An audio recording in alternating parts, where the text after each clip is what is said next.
Humbletown? Mm-hmm. Humbletown? Humbletown. Humbletown. Humbletown. South Dakota. One word. We're just kind of give me a quick elevator speech of like who you guys are. Humbletown is a band consisting of us four. Morgan and I started it a little over 9 years ago. When we first met, we started playing music together, and it's just slowly been evolving, and I'm really happy with where we're at now. So is it a real place? Yeah. Oh, right. So Humbletown, the name comes from this town called Vermilion, South Dakota. And it was just came up in conversation one day where I was like, oh, Vermilion's a humble town. And then we were really trying to figure out our band name at the time. And I was like, that's it. So 9-ish years. Mm-hmm. And then This one. James joined like 5 years ago. And then Evan back in like September. Okay. Yeah. Very cool. So give me if somebody says, what does your band play? What's your response?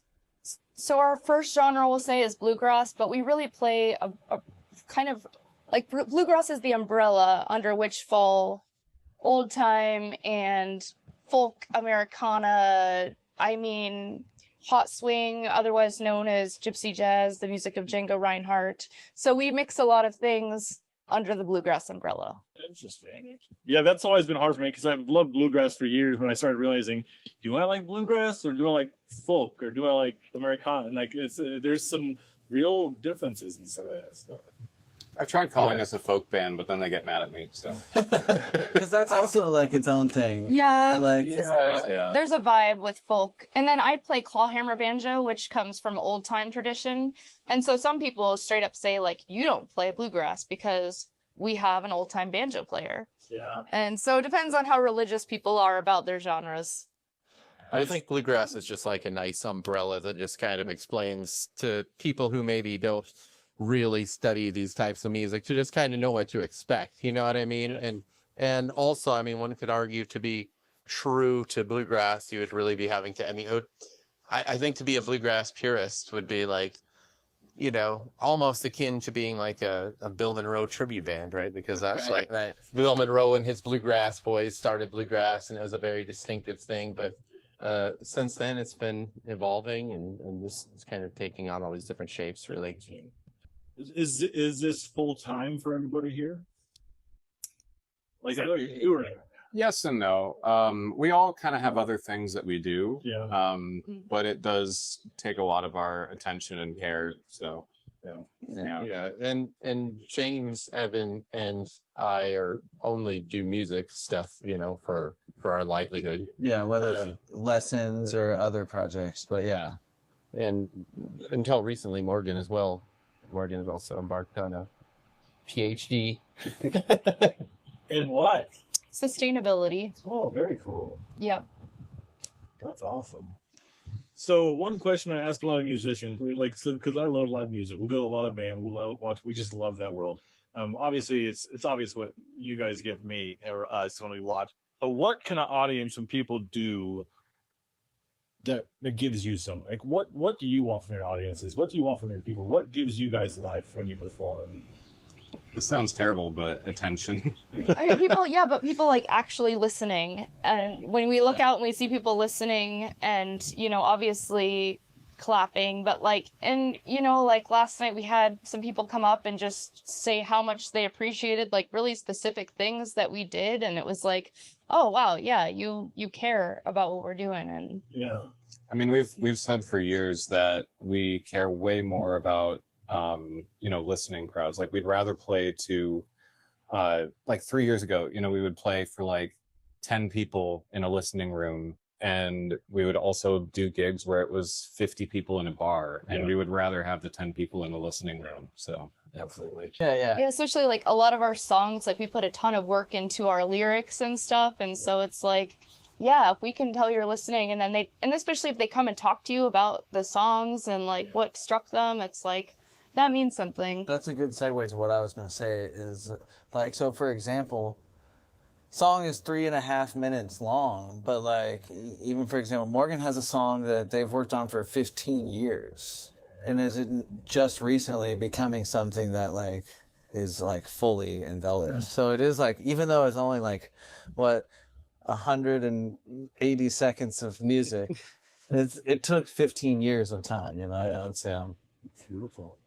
So you have how many, like, so if people that might see this and kind of want to dig in more, you have one album out? Yes, and we're going to have another one out very soon.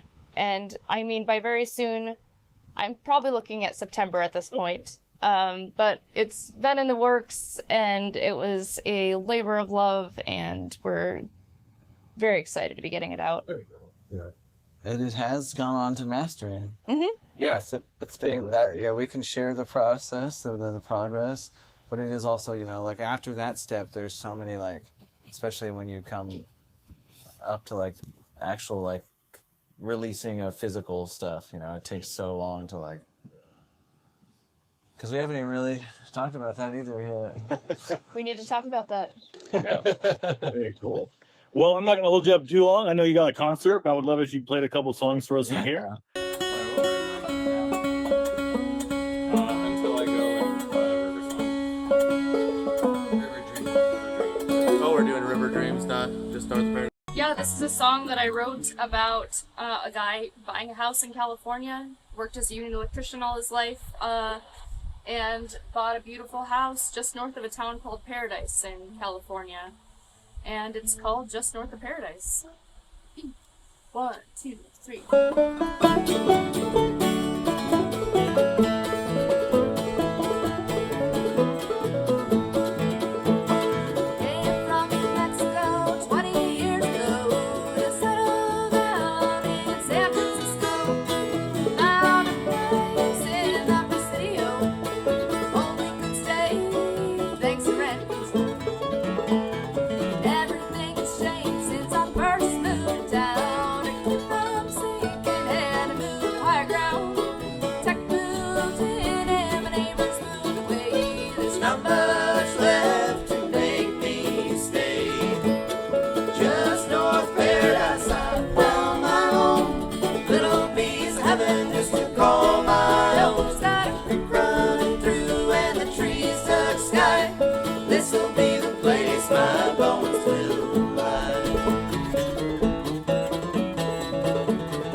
Until I Go, which is also going to be on our upcoming album.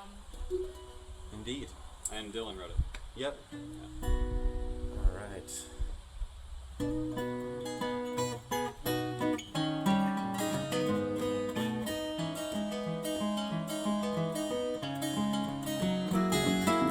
Let me take you for a Sunday stroll. I know that soon we'll have to part, but I am yours until I go. When the clock strikes noon, then I'll be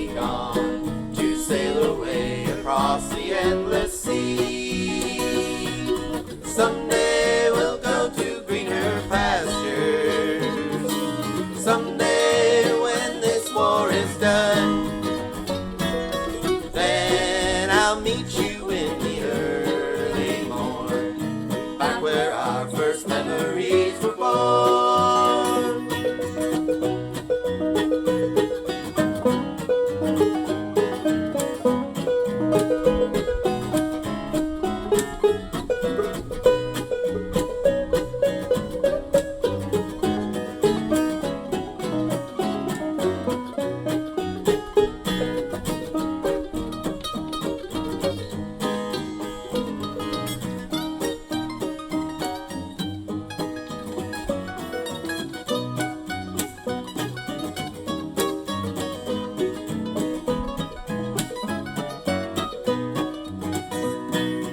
Maybe someday we'll meet up yonder, if I never return home.